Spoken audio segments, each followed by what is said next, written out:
everyone, I am Chinmay and you are watching Chinmay's Viscos। आज हम लोग discuss करेंगे मूविंग कॉइल गैल्वानोमीटर के बारे में। मैग्नेटोस्टैटिक्स का ही डिस्कशन है, आगे चल रहा है अभी। ये एक नया वीडियो है आप सबके लिए। This question basically 11th class में बोर्ड एग्जाम्स में ये लॉन्ग क्वेश्चन में आ सकता है, ठीक है। तो आज हम लोग इसे अच्छे से समझेंगे। मैं आपको इसमें बताऊंगी कि what is a moving coil galvanometer, what is its principle, how it works, what is the construction part of this moving coil galvanometer, and all the theory part also. Okay, let's come to the point. We know that a galvanometer is an instrument which measures very small amount of current. So moving coil galvanometer also it measures and detects very small amount of current present in the circuit. हम लोग normally use करते हैं ammeter current को major करने के लिए, लेकिन उसका रेंज कुछ ज़्यादा होता है।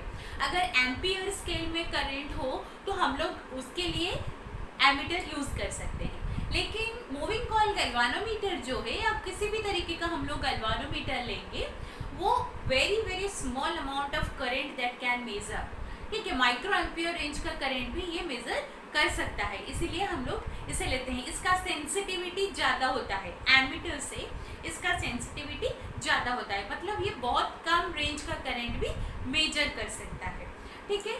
तो ये जो मूविंग कॉइल गैल्वानोमीटर है, ये नाम में ये मूविंग कॉइल पार्ट क्यों दिया गया है? इसका मतलब है कि इस गैल्वानोमीटर का कंस्ट्रक्शन कुछ ऐसा होता है कि उसके अंदर there is a coil which keeps on rotating. But how? What is the principle behind it? The principle behind it we have already discussed that one, that a current carrying coil, if it is placed inside a uniform magnetic field, then it will experience a torque, and due to that torque the coil will tend to rotate inside that uniform magnetic field. That principle works here. That is the basic principle of working of a moving coil galvanometer. So here we have taken, see, this one is the construction part. This is a horseshoe magnet, and these are the two poles, north pole and the south pole, let's say. So here is a uniform magnetic field in between the two poles, and we are keeping a coil inside this magnetic field, okay. And let's say that coil is a rectangular one. Here the rectangular coil is placed inside the uniform magnetic field. When current passes through this coil, so this coil will experience a torque, because of which it will keep on rotating inside the magnetic field. Here the rectangular coil is made up of copper and it contains a large number of turns, okay. Large number of turns are there which are wound over a non-magnetic metallic frame, ठीक है। तो यहाँ पे आपको ये जो blue वाला portion दिख रहा है, ये है मेरा रेक्टेंगुलर कॉइल जो मैंने यहाँ पे लिया है। And this coil is suspended here inside the magnetic field by a strip, and this strip or the wire that is made up of phosphor bronze, that is made up of phosphor bronze, which is perfectly elastic in nature. Why we are taking the phosphor bronze wire? Because it is perfectly elastic and it has very less elastic after effect, okay. And there is another important point to say here, that this phosphor bronze wire, it has a very much less torsion constant. Then the question here arises is, what is the torsion constant? So I will discuss it later while I will be deriving the theory part, ठीक है। तो the phosphor bronze wire, you have to remember that this phosphor bronze wire is perfectly elastic in nature, okay. तो इस phosphor bronze wire के through हमने यहाँ पे ये rectangular coil रखा हुआ है, जो उसके दो पार्ट में दो टर्मिनल्स लिए गए हैं। इस टर्मिनल को हम लोग कनेक्ट कर सकते हैं so that a current can flow through this rectangular coil. And here another this red portion is present inside that rectangular coil. What is this one? What is this red part? This one actually a soft iron cylindrical core. ठीक है, एक soft iron ये एक cylindrical core है ऐसे. इसे हमने रख दिया है इस रेक्टेंगुलर कॉइल के अंदर, ठीक सेंटर में हमने रख दिया है. And this soft iron core is placed in such a manner that when this coil rotates it will never touch that soft iron core. Okay, then what is the importance of this core? Why it is present inside that rectangular coil? See, हमको ये पता है कि अगर मैं ये ले रही हूँ एक नॉर्थ पोल और ये ले रही हूँ एक साउथ पोल, ठीक है, तो इन दोनों के बीच क्या आएगा, एक यूनिफॉर्म मैग्नेटिक फील्ड रहेगा, जिसका फील्ड लाइंस कैसे हम लोग दिखा सकते हैं, ऐसे दिखा सकते हैं.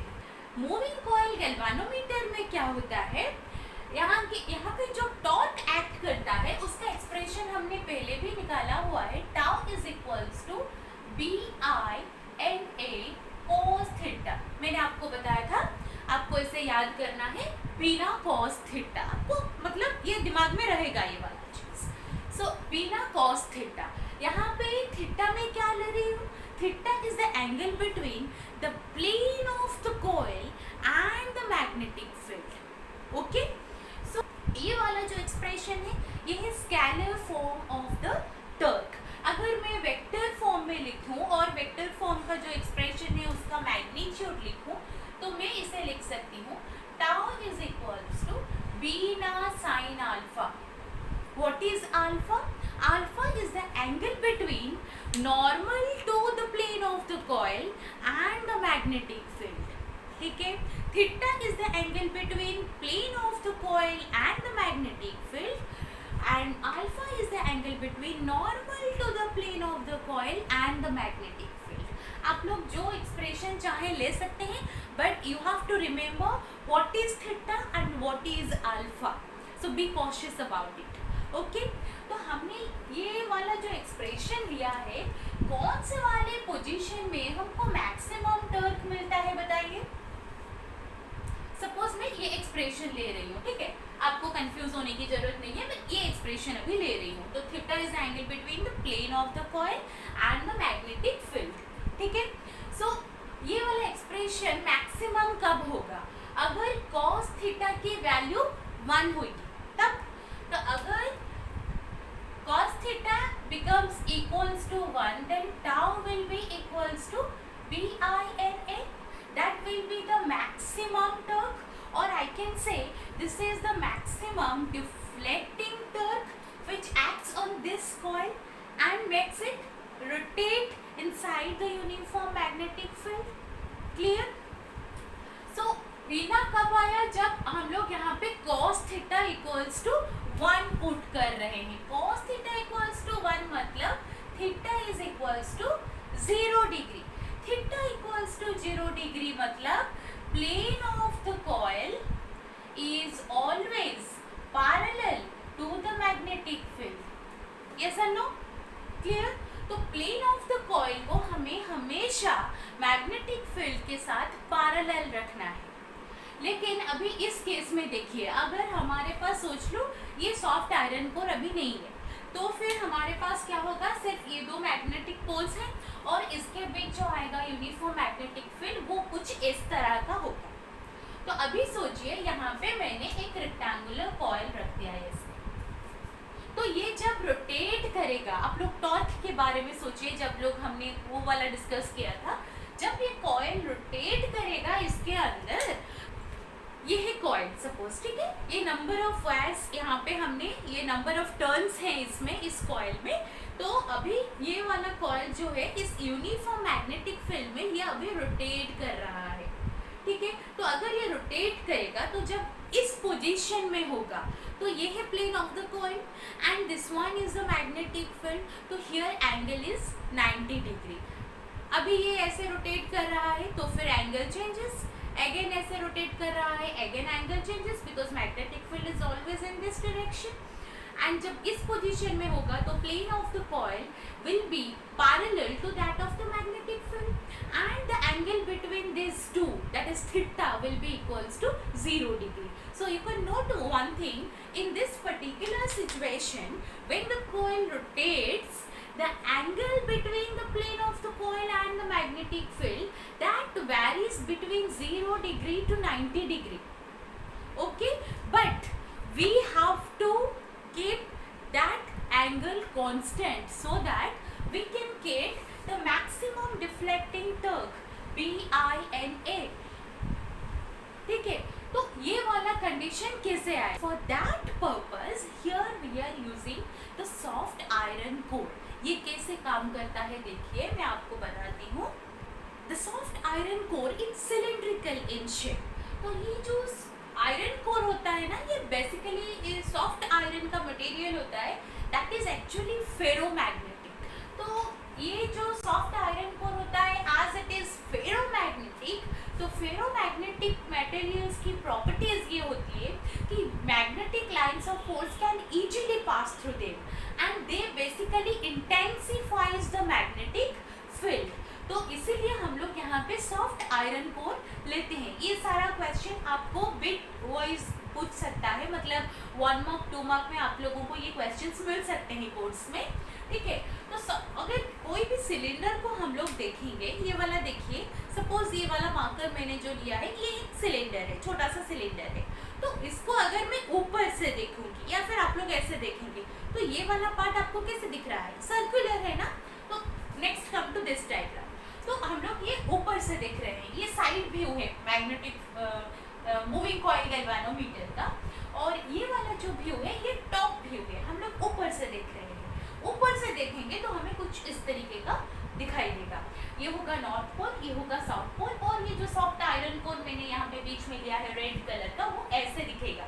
सिर्फ ये सर्कुलर पार्ट मुझे दिखेगा. ठीक है, तो ये जो सॉफ्ट आयरन कोर होता है, ये फेरोमैग्नेटिक होता है. तो ये क्या करेगा? मैग्नेटिक फील्ड लाइंस को उसके तरफ खींच लेगा. ठीक है, उसके तरफ वो खींचेगा ताकि magnetic lines of force can pass through it. Okay, तो नेक्स्ट पॉइंट कम्स हियर कि magnetic lines of force are always perpendicular to its surface. ठीक है, तो अगर यहाँ पे मैग्नेटिक फील्ड यहाँ से अंदर जा रहा है इसे परपेंडिकुलरली, तो यहाँ पे कहीं पे वो परपेंडिकुलरली बाहर भी आ रहा होगा. ठीक है, वैसे ही हम लोग देखेंगे ये सारी तरफ अगर परपेंडिकुलरली मैग्नेटिक फील्ड इसके अंदर जा रहा है, तो यहाँ पे भी परपेंडिकुलरली तो आउटवर्ड आएगा. तो हम लोग ऐसे एक लाइन मिल रहा है मैग्नेटिक फील्ड लाइन, ऐसे एक मैग्नेटिक फील्ड लाइन मिल रहा है, ऐसे भी मिल रहा है. ठीक है, और हम लोग यहाँ पे एक चीज और नोटिस कर सकते हैं कि ये जो सारा डायरेक्शंस हमें मिल रहे हैं, ये क्या होते हैं? ये यहाँ पे सॉफ्ट आयरन कोर के सेंटर को देके ही तो जाता है. तो हम लोग बता सकते हैं कि all these fine lines are along the radius of this circular core और this circular part. ठीक है, तो इसे हम लोग बताते हैं radial field, which is very very important. आपको समझ में आया व्हाट इज रेडियल फील्ड? तो यहाँ पे जो मैग्नेटिक फील्ड लाइंस हैं, ये इस सॉफ्ट आयरन कोर जो सिलेंडर हमने लिया है उसका टॉप वाला व्यू हम लोग यहाँ पे देख रहे हैं. तो ये ऐसा अपीयर होता है कि ये सारा जो है यहाँ पे अलोंग द रेडियस एक्ट कर रहे हैं, तो इसे हम लोग बताते हैं रेडियल फील्ड. तो यहाँ पे जो कॉइल है, ये जब भी यहाँ पे रोटेट करने की कोशिश करेगा, देखिए हर तरफ हर पोजीशन में उसे फील्ड लाइंस पैरेलल मिलेंगे. अगर कॉइल ऐसा है इस पोजीशन में है तो उसे ये वाले लाइंस पैरेलल मिलेंगे. अगर कॉइल अभी घूम के यहाँ पे है तो ये वाले लाइंस पैरेलल हो जाएंगे. अगर फिर इस डायरेक्शन में है तो ये वाले लाइंस पैरेलल हो जाएंगे. ठीक है, ठीक है, तो हमको सारी पोजीशन में थीटा क्या मिलेगा? 0 मिलेगा. अगर थीटा 0 आ रहा है तो मेरे पास जो डिफ्लेक्टिंग टॉर्क था tau d is equals to b na cos theta when theta equals to 0 degree for radial field. In that condition I am having tau d is equals to simply b I n a. Clear this much?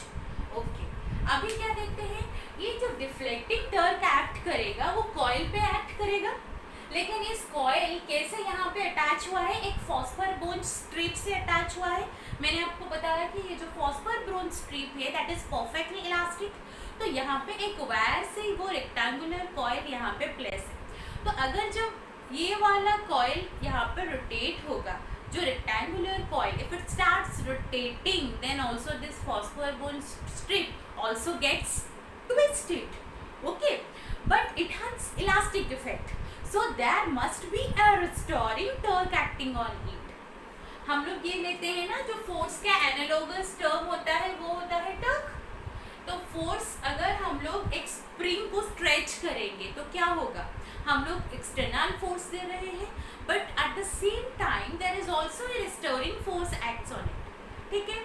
तो ऐसे ही यहाँ पे जब rotational motion होगा उस case में हम लोग लेते हैं torque instead of force. Force we are considering it in case of linear motion, तो in case of rotational motion we are taking it as a torque. So here अगर deflecting torque उस phosphor bronze strip को twist कर रहा है तो उसके ऊपर by its inherent property there will be a restoring torque also. What is that restoring torque, उसे हम लोग लिखेंगे टाउ आर। तो अगर ये वाला कॉइल जब ट्विस्ट हो रहा है, मतलब ट्विस्ट होने का मतलब इट कवर्स सम एंगल, ठीक है, वो ट्विस्ट हो रहा है, some angle it turns, the deflecting angle, restoring torque will be proportional to that angle. Suppose I am taking it as angle of deflection phi. So without this proportionality constant I can write it as tau r is equals to k multiplied with phi. Here this k is known as the torsion constant.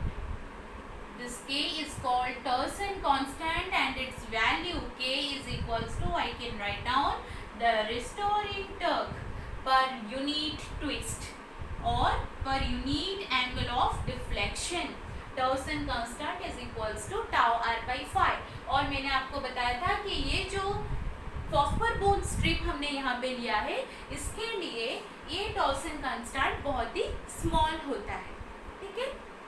तो अभी हमारे पास है tau D और हमारे पास है tau R, the deflecting torque and the restoring Turk.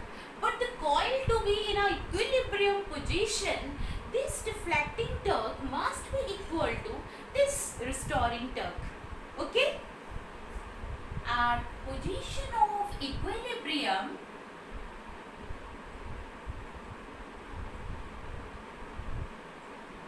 I can write down tau d must be equals to tau r.